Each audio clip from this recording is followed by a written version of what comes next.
studies that I look at. One study has 1,000 people in it, and another one has 10 people in it, and another one has 15 people in it. The 1,000-person study showed that the drug was no benefit at all. But the two other studies that only had 10 and 15 people in it showed the drugs were incredibly superior. So what do they say? They say 2 out of 3 studies showed greater benefit to the drug group. Perhaps the most common way of tilting the outcome of a clinical trial is simply not to count the individuals dropping out of the study because of the side effects. In fact, in clinical trials for the antipsychotic Zyprexa, 2/3 of the 2,500 participants had so many side effects they dropped out. Of the remaining 800, 22% reported serious adverse reactions to the drug. And during the Prozac approval trials, of the 11,000 patients tested, only 286, less than 3%, actually completed the short 4 to 6 week trials. In another common practice, adverse side effects are covered up by giving additional drugs that are not part of the study. And some researchers have been known to simply falsify the studies. Case in point, psychiatrist Farouk Abuzahab, former ethics committee chair of the Minnesota Psychiatry Society, whose patient he recruited into one of his clinical trials, reported having extreme thoughts of suicide. In his research documents, however, he noted 0 adverse events. 2 days later, she jumped from a Minneapolis bridge to her death. A final way of skewing test data is to hide unwanted drug reactions under less frightening terms. This trick was used in the notorious Paxil Study 329, where such side effects as aggressive events, homicidal thoughts, and homicidal acts were categorized under the word hostility, while under the nebulous term emotional lability were filed suicidal thoughts and actions. In many cases, clinical trials are set up not to look for violence and suicide at all. It is a problem that if these clinical trials don't specifically really ask a lot of questions about the nature of suicidal ideation and how the person feels and hopelessness and akathisia, if they don't ask those questions very specifically, they're not going to really get that data, and it's not going to come up.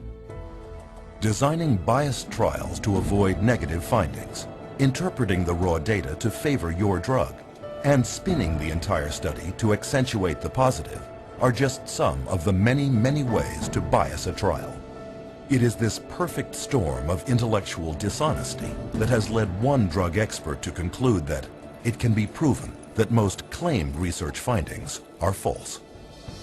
But it is the drug companies that own the studies. And when they believe they have compiled enough evidence to convince regulators that their drug is safe and effective, they submit their phase 3 clinical trials for approval. The FDA only requires that 2 clinical trials be submitted, so drug companies can conduct as many studies as it takes to find the 2 that have the best chance at FDA approval. You only need 2 positive trials against placebo, and it doesn't matter if you did 1,000 as long as you get 2. And it's amazing, sometimes they actually don't. They might pool data from another couple of clinical trials in order to get that approved. They don't need to report all their data. They don't need to report all the trials that they do. They only need to report the ones that they want. They can hand pick whichever one they want and then submit just those couple to the FDA. As FDA Director of the Division of Neuropharmacological Drug Products, psychiatrist Paul Lieber complained, the sponsor could just do studies until the cows come home, until he gets 2 of them that are statistically significant by chance alone, walks them out, and says he had met the criteria. The New England Journal published a study about a year ago showing that many clinical trials that had been conducted and registered with the Food and Drug Administration were never published because they came out showing no significant advantage over placebo.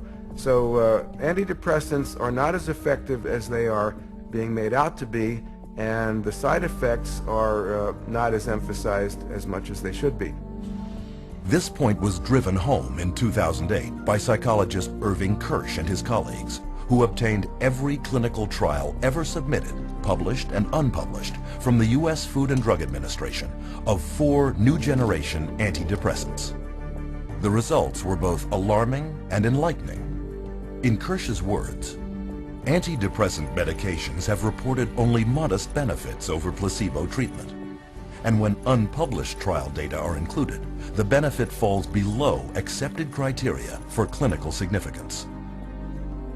In addition to this, volumes of effects associated with these antidepressants have since been discovered, including homicide, suicide, and mass murder. People really don't realize that from the beginning there's been a question of how marginally efficacious these drugs really are apart from placebo. And yet we have horrific side effects. Combine the two, and where's your risk to benefit ratio? It's down the toilet. But psychiatrists dismissed Kirsch's study because psychotropic drugs are big business, and clinical trials are a big part of that business. Take, for example, Martin Keller, former chair of the psychiatry department at Brown University, lead author of the so-called Paxil 329 study. This clinical trial, which tested hundreds of children on the antidepressant Paxil, found that the drug was generally well tolerated and effective, which in scientific terms is glowing praise. And the study's list of co-authors, 22 of the most prominent key opinion leaders in psychiatry. I mean, that was a lot of people, but they were the who's who of psychiatry, and this was going to be a publication that I think, took them, into the end zone on getting their approval for kids. With the FDA's blessing, Paxil became a blockbuster in the child and adolescent market, with sales of $55 million in 2002. It wasn't until the New York State Attorney General's office sued in 2004 that the truth finally came out. The raw data showed that not only was Paxil no more effective than placebo, but the young patients on Paxil were 6 times more likely to have suicidal thoughts. In fact, this data also revealed that 11 of the 93 children on the study developed serious side effects, of whom 7 had to be hospitalized. But according to Keller's own administrator, many of those children were either dropped from the study or coded as non-compliant to avoid having to be counted. While admitting no guilt, the drug company settled out of court for $2.5 million, less money than Paxil was grossing every 7 hours. Hundreds of civil suits followed, but when Dr. Keller, as lead author of the Paxil 329 study, was deposed by attorneys, he would not admit to much. I can't remember exactly what I said. I don't remember anything specific about any of these meetings. If my name wasn't on the top, I wouldn't remember ever having seen it. If I saw them, I don't remember. The answer is, I don't remember. I don't recall if I was. I don't recall asking him, which isn't to say that I didn't. I want to pick up on the question Mr. Coffin asked you about the 5-fold increase of the Paxil kids experiencing suicidality over the placebo kids. Do you recall those questions? I do. And you said that you weren't particularly aware of that except for with regard to a manuscript that was sent to you in confidence by GSK? Correct. That actually is not correct, though. I mean, this was an issue that had been presented to you by a number of different reporters that you personally responded to. Is that correct?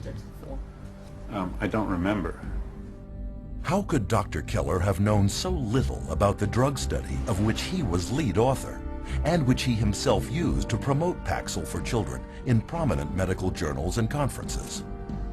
The ultimate publication of Study 329 was ghostwritten by an agency hired by GlaxoSmithKline, and eventually they, after the manuscript was written, they put Martin Keller's name on it as an author. There again, and maybe you can tell me where I can find it in the paper. No, I'm asking you if you were aware. I don't remember the specifics. And then we finally showed him a document from GlaxoSmithKline where GlaxoSmithKline says that the study was entirely flawed. It was a complete failed study, and it certainly didn't show that Paxil was remarkably efficacious for treating children and adolescents in depression.